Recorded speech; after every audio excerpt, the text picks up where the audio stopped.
सबसे पहले तो आप सभी का बहुत बहुत स्वागत है हमारे आज के न्यू वीडियो में। मैं आपका मेंटर अविनाश कुमार आज आप सभी प्यारे बच्चों के लिए बहुत ही ज्यादा इंपॉर्टेंट वीडियो लेके आ गया हूं। जैसा कि आप देख सकते हैं 12 फिजिक्स का वेरी इंपॉर्टेंट 3 मार्क्स के क्वेश्चन।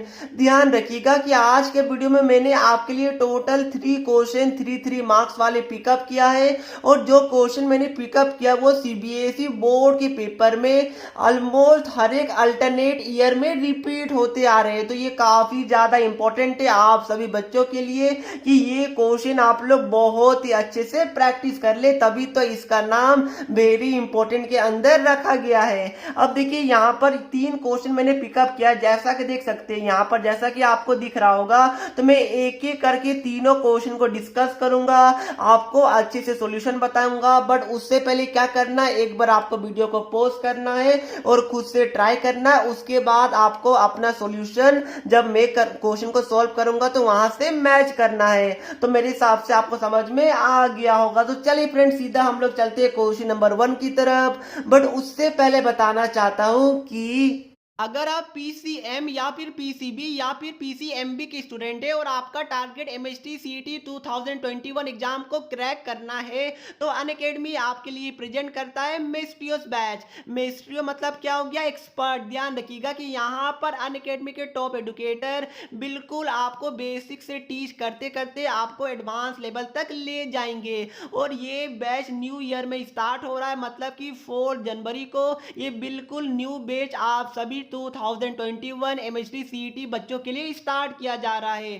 देखिए यहाँ पर पीसीएमबी कंप्लीट आपको पढ़ाया तो जाएगा, उसके साथ साथ यहाँ पर आपके लिए tips and tricks, practice question और भी मॉक टेस्ट और बहुत कुछ आपको इसके अंदर शेयर किया जाएगा। यहाँ पर देख सकते हैं 4 जनवरी को definite integral as a limit of sum करवाया जाएगा। बिल्कुल शेड्यूल वाइज ये क्लासेस चलने वाला है। तो इस बैच में ज्वाइन होने के लिए आपको डिस्क्रिप्शन बॉक्स में जाना पड़ेगा, देन आपको वहां पर गेट सब्सक्रिप्शन पे क्लिक करना पड़ेगा। देन आपका कुछ इस तरह पेज खुल जाएगा। तो जितना ज्यादा मंथ का सब्सक्रिप्शन आप लोग परचेज कीजिएगा उतना ज्यादा आपको डिस्काउंट मिलेगा। उसके बाद आप लोग हमारा कूपन कोड fastest_education का यूज कीजिए तो आपको और भी ज्यादा एडिशनल 10% डिस्काउंट मिल जाएगा। और ये सभी चीज आप अनअकैडमी के लर्निंग ऐप के थ्रू भी कर सकते हैं। तो जाइए, मैंने लिंक डिस्क्रिप्शन बॉक्स में दे दिया है। तो इस बार आप सभी बच्चे को फोड़ना एमएसटी सीटी एग्जाम्स को अनअकैडमी के साथ। अब फ्रेंड जैसा कि आप लोग देख पा रहे हैं, पहला क्वेश्चन आपका इलेक्ट्रोस्टैटिक्स के पहले चैप्टर से लिया गया है, मतलब कि एप्लीकेशन ऑफ गॉस लॉ का ये आपका क्वेश्चन है। क्वेश्चन को क्या कीजिए, पहले ध्यान से रीड कीजिए क्या बोल रहा है कि a point charge is placed at the center of the spherical Gaussian surface। मतलब क्या हो गया, अगर सपोज कीजिए कि ये आपका स्पेरिकल गॉसियन सरफेस है तो इसके सेंटर यहाँ पर कहीं सेंटर होगा। तो सेंटर पे क्या किया गया, एक पॉइंट चार्ज, उसको मान लीजिए लेटर सपोज वो क्यू है, ठीक है। तो एक पॉइंट चार्ज क्यू को एक आपका गॉसियन सरफेस के, गॉसियन स्पेरिकल सरफेस के सेंटर में रखा गया है। आगे आप लोग पढ़िए क्या बोल रहा है कि how will the electric flux phi will change if, ठीक है। मतलब क्या हुआ, फाई की बात कर रहा है, इलेक्ट्रिक फ्लक्स की बात कर रहा है। तो देखिए यहां से आपको क्या क्या पता चला कि ये जो आपका यहाँ पर स्फीयर है ये आपका गॉसियन सरफेस है, ठीक है। यहां तक किसी को प्रॉब्लम है, नहीं होना चाहिए। तो मुझे बताइए कि गॉस लॉ का क्या फॉर्मूला आपको पता है, क्या होता है बताइए। Phi is equal to q by epsilon naught होता है। और क्यू क्या होता है, क्यू इनसाइड होता है। ये बात को ध्यान में रखिएगा, ये आपका क्या होता है, गॉस लॉ का बेसिक वाला फॉर्मूला होता है। तो मेरे हिसाब से ये आपको पता होगा। अब देखिए क्या बोल रहा है कि इलेक्ट्रिक फ्लक्स कैसे चेंज होगा, जब आपका यहाँ पर 3 क्वेश्चन है और तीनों क्वेश्चन 1 मार्क्स के न्यूमेरिकल टाइप आप लोग समझ सकते हैं। अब देखिए यहाँ पर क्या बोल रहा है, if the sphere is replace by a cube of same और डिफरेंट वॉल्यूम, ठीक है। देखिए मैं इसके लिए एक दूसरा पेज ले रहा हूँ। पहला क्वेश्चन में क्या बोला है कि ये तो हमारा क्या था, गॉसियन सरफेस था, स्फेरिकल सरफेस था। था। पर क्या बोल रहा है, जो गॉसियन स्फेरिकल सरफेस था उसकी जगह हम लोग यहाँ पर गॉसियन क्या कर दे, क्यूब ला दे। ठीक है, मतलब sphere is replace by the cube, मतलब क्या हो गया, क्यूब में बना देता हूं। देखिए ये आपका क्या हो गया, देखिए फिगर में नहीं जाएगा, ये आपका कुछ मैंने क्यूब जैसा कुछ बना दिया और चार्ज कहीं अभी भी कहीं पर सेंटर में ही चार्ज होगा। तो यहाँ पर क्या बोल रहा है कि जो स्फीयर है उसकी जगह हम लोगों ने स्फीयर को रिप्लेस करके एक क्यूब रख दिया। तो अब इलेक्ट्रिक फ्लक्स में क्या चेंज होने वाला है, तो क्या कुछ भी चेंज होगा, बताइए इसका आंसर क्या होगा। तो आपको अच्छे से पता होना चाहिए कि जो आपका electric flux due to Gaussian surface होता है वो आपका शेप और साइज और वॉल्यूम ये सब पे डिपेंड नहीं करता है। तो चाहे स्फीयर हो, चाहे सिलेंडर हो, चाहे आपका क्यूब हो, क्यूबॉइड हो, कुछ भी हो, उससे मतलब नहीं है। आंसर क्या होगा, आंसर यही वाला आने वाला है। अगर चार्ज अंदर क्यू होगा तो क्यू बाय एप्सिलॉन नॉट, मतलब क्या हो गया, पहले वाले क्वेश्चन का आंसर क्या हो जाएगा, नो चेंज, कुछ भी चेंज नहीं होगा। चाहे स्फीयर हो, चाहे क्यूब हो, क्यूबॉइड हो, सिलेंडर हो, आपका कोन हो, कुछ भी मतलब नहीं है, चेंज नहीं होने वाला। तो क्या सभी बच्चे को समझ में आ गया, वेरी गुड। अब देखिए यहाँ पर सेकेंड पार्ट में क्या बोला है कि a second charge is place near and outside the original surface, मतलब क्या हो गया, देखिए ओरिजिनल स्फीयर मतलब क्या हो गया, देखिए मतलब ये हो गया कि सब यहाँ पर आपको पता है ये आपका गॉसियन स्फीयर है और यहाँ पर कहीं सेंटर में आपका क्यू एक पॉइंट चार्ज रखा गया है। आपको क्या बोल रहा है कि एक और चार्ज यहाँ पर आउटसाइड द ओरिजिनल सरफेस में रखा गया है, मतलब क्या हो गया, एक और चार्ज को लाया गया, ये आपका स्फीयर है, सपोज कि एक और चार्ज को यहाँ पर रख दिया गया है, इसको आप लोग Q2 मान लीजिए, इसको आप लोग Q ही रहने दीजिए। तो क्या बोल रहा है कि अब इलेक्ट्रिक फ्लक्स में क्या चेंज आएगा, तो मेरे हिसाब से अभी भी नो चेंज आएगा, क्योंकि फॉर्मूला क्या है, Q इनसाइड। आप बाहर में आप 10 चार्ज रखिए, 100 चार्ज रखिए, उससे हमें क्या मतलब, बाहर में कुछ भी रहे, यहाँ पर गॉसियन सरफेस से उससे कोई मतलब नहीं है। अगर चार्ज अंदर लाएंगे तो ही कुछ आपका फ्लक्स में चेंज आएगा। तो इसका भी आंसर क्या हो जाएगा, नो चेंज। कितना सिंपल क्वेश्चन है, क्या सभी बच्चे को समझ में आ रहा है, वेरी गुड। अब देखिए इसका थर्ड वाला पार्ट में क्या बोला है कि the original charge is replace by an electric dipole. ये थोड़ा अच्छा क्वेश्चन है। देखिए ये हमारा गॉसियन सरफेस था जहां पर क्या था, एक आपका पॉइंट चार्ज हमने क्यूब मान लिया था, बट आप क्या बोल रहा है कि जो पॉइंट चार्ज क्यू है इसको रिप्लेस करके यहाँ पर आपका इलेक्ट्रिक डायपोल को प्लेस कर दिया गया। तो इलेक्ट्रिक डायपोल क्या होता है बताइए, इलेक्ट्रिक डायपोल मतलब कि two charges having equal in magnitude but opposite in direction. मतलब क्या हो गया, अगर मैं एक चार्ज को अगर प्लस क्यू कंसिडर करूं तो दूसरा क्या हो जाएगा, माइनस क्यू हो जाएगा। तो देखिए दोनों का मैग्नीट्यूड क्या है, स्मॉल क्यू है, बट दोनों का जो आपका जो साइन है, एक का प्लस है एक का नेगेटिव है, मतलब कि दोनों का साइन ऑपोजिट है। तो यही हमारा क्या होता है, यही हमारा होता है इलेक्ट्रिक डायपोल। तो यहाँ पर बताइए कि इसका क्या होने वाला है इलेक्ट्रिक फ्लक्स, बताइए। तो ये आपका plus Q minus Q by epsilon not मतलब कि 0 बाय एप्सिलॉन नॉट मतलब कि 0 आ गया। तो इस वाले क्वेश्चन का आंसर क्या हो जाएगा, हमारा डायरेक्ट क्या हो जाएगा, 0 हो जाएगा। तो 0 हमारा आंसर हो गया। तीनों क्वेश्चन देखिए कितना सिंपल था, 1 मार्क्स का था, एक एक वर्ड लिखना था। मेरे हिसाब से आप सभी बच्चे को समझ में आ गया होगा। तो क्या समझ में आ गया, वेरी गुड। तो चलिए फ्रेंड अब हम लोग चलते हैं क्वेश्चन नंबर 2 की तरफ। अब देखिए फ्रेंड ये हमारे लिए सेकंड क्वेश्चन है आज का, और ये भी आपका न्यूमेरिकल टाइप है, जो कि आपका चैप्टर करंट इलेक्ट्रिसिटी का टॉपिक मीटर ब्रिज से उठाया गया है। मीटर ब्रिज कौन सा प्रिंसिपल पे वर्क करता है बताइए, व्हीटस्टोन ब्रिज के प्रिंसिपल पे वर्क करता है। मैंने आपको एडिशनल इंफॉर्मेशन भी दे दिया। अब देखिए यहाँ पर क्या बोला है, in a metre bridge the null point is found at a distance of 33.7 centimetre from A. ये आपका ए है, तो जो आपका नल पॉइंट है, देखिए ये आपका सपोज कि पहला पार्ट का नल पॉइंट होगा, तो ये आपका क्या है 33.7 सेंटीमीटर में आपका पाया गया है। तो ये हमारा पहला केस हो गया, ठीक है। तो इसको हम लोग क्या करेंगे, 2 केस में बना के करते हैं। अभी तक जो हमने पढ़ा उसको आप लोग फर्स्ट केस मान लीजिए। फर्स्ट केस वो वाला केस की बात नहीं कर रहा हूं, केस मतलब क्या हो गया आप लोग समझ रहे हैं। अब देखिए यहाँ पर मैंने बताया कि जो आपका व्हीटस्टोन ब्रिज है, सॉरी जो आपका मीटर ब्रिज है वो आपका व्हीटस्टोन ब्रिज के प्रिंसिपल पे वर्क करता है। तो ये क्या हो जाएगा बताइए, सिंपली क्या हो जाएगा, R by null point by is equal to S by null point हो जाएगा।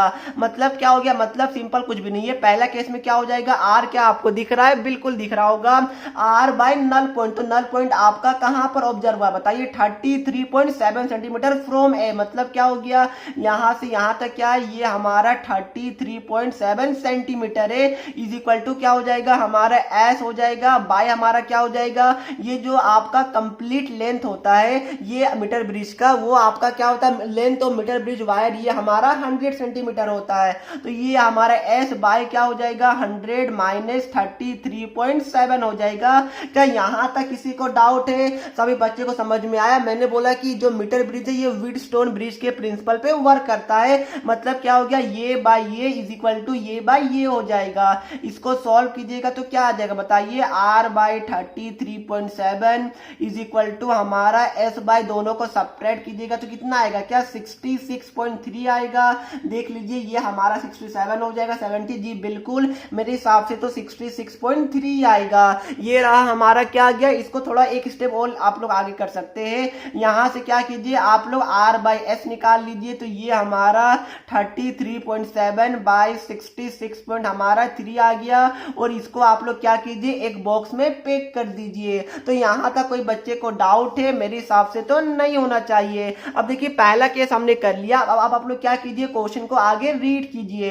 क्या बोल रहा है कि if a resistance of 12 ohm is connected in parallel with S then the null point occurs at 51.9 centimetre. ये हमारा ए से ही बताया जा रहा है, ये अंडरस्टूड है, ठीक है, क्योंकि यहां पर भी ए से बताया जा रहा है फ्रॉम ए, तो यहां भी आपका क्या बताया जाएगा, फ्रॉम ए से ही हम लोग यहां पर करेंगे, क्योंकि ये अंडरस्टूड है, पहले पार्ट में यही बताया गया है। देखिए यहां पर क्या बोल रहा है कि एक यहां पर 12 ओम का रजिस्टर कनेक्ट किया गया है पैरेलल में विथ एस। मतलब क्या होगा, ये आपका एस रजिस्टर था, यहां पर एक पैरेलल में आपको दिखाता हूं, यहां पर एक पैरेलल में 12 ओम का रजिस्टर को क्या किया गया है, यहां पर कनेक्ट किया गया है। तो देखिए अब आपका क्या होगा, जो हमारा सेकंड केस होगा, ये तो मैंने फर्स्ट केस का बात कर लिया, अब जो हमारा सेकंड केस होगा वो हमारा क्या होगा बताइए, तो वो भी आपका सेम टू सेम होगा, आर बाय ये हो जाएगा। तो आर आपको क्या दिख रही है, जी बिल्कुल होगा।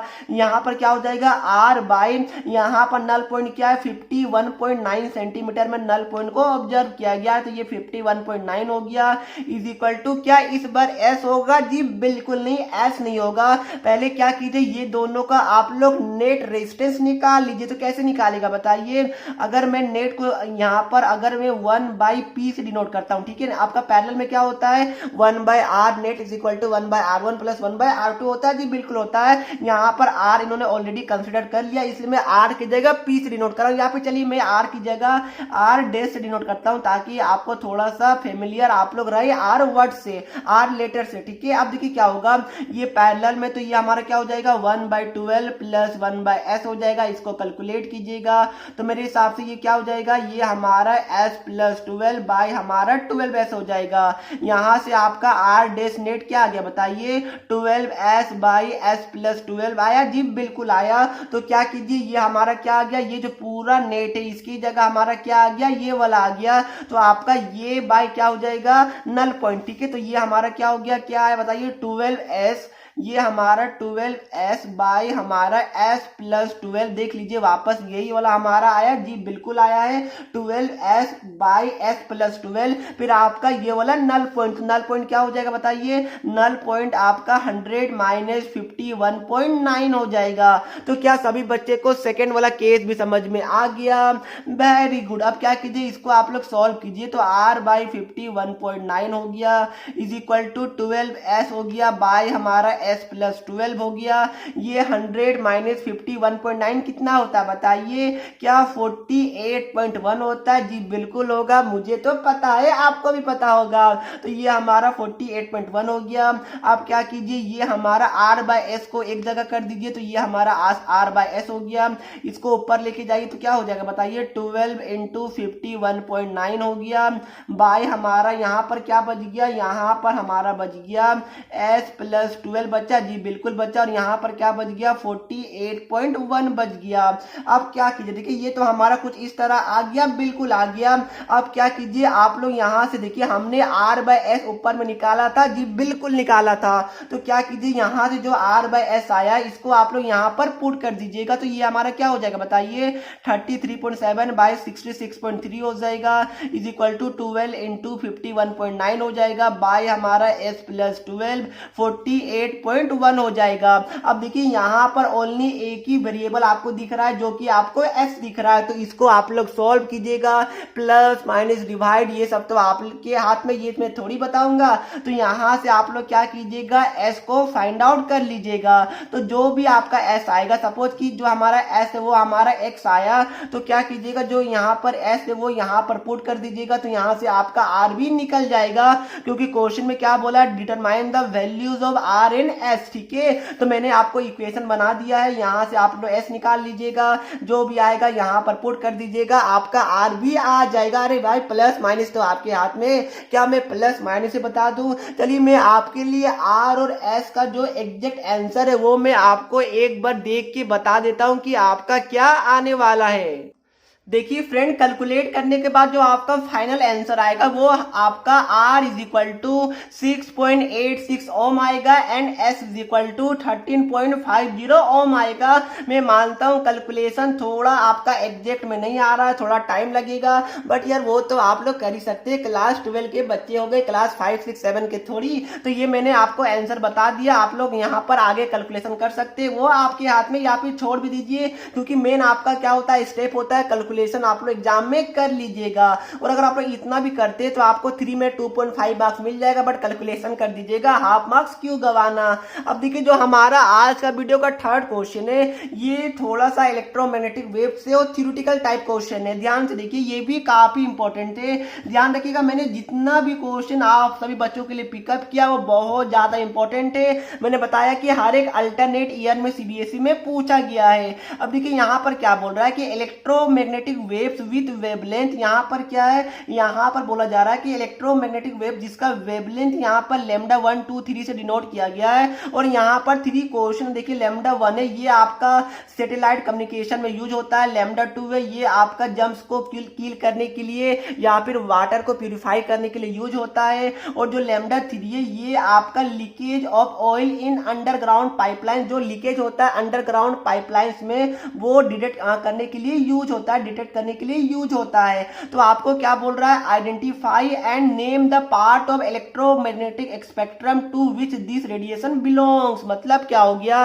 कि आपको बताना है कि लैम्डा 1, लैम्डा 2, लैम्डा 3 कौन सा इलेक्ट्रोमैग्नेटिक स्पेक्ट्रम का पार्ट है। मतलब क्या हो गया, जो आपने पढ़ा था कि यूजेस ऑफ यहाँ पर इलेक्ट्रोमैग्नेटिक स्पेक्ट्रम, वो यूजेस यहाँ पर दे दिया गया, आपको बोला गया है कि आपका एक्सरेस होगा, माइक्रोवेव्स होगा, क्या होगा, आलू होगा, बैगन होगा, क्या होगा, वो आपसे पूछा गया है। देखिए कोड क्या होता है, मैंने बताया था कोक जू बीमर, ठीक है, जहां पर क्या होता है, ये सीओ को आपका कॉस्मिक रेज, इसको आप लोग इग्नोर करते हैं, gamma rays, X rays, UV rays, violet rays, infrared, micro and radio, ये आपका होता है सीरियल नंबर वाइज।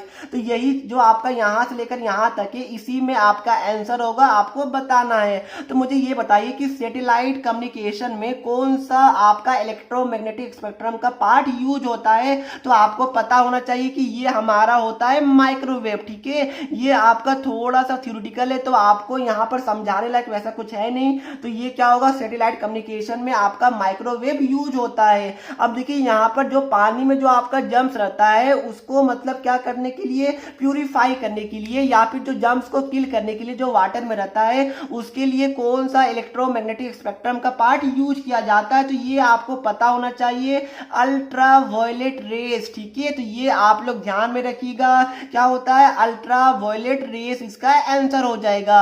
और जो थर्ड वाला है कि यहाँ पर जो आपका लीकेज होता है, देखिए लीकेज, तो लीकेज ये सब जहां भी होता है ये आपका सिंपल होता है एक्स रेस, तो ये ध्यान रखिएगा, इसका आंसर क्या हो जाएगा हमारा एक्स रेस। तो ये मतलब कंप्लीटली आपका थ्योरेटिकल है, आपको लर्न करना पड़ेगा।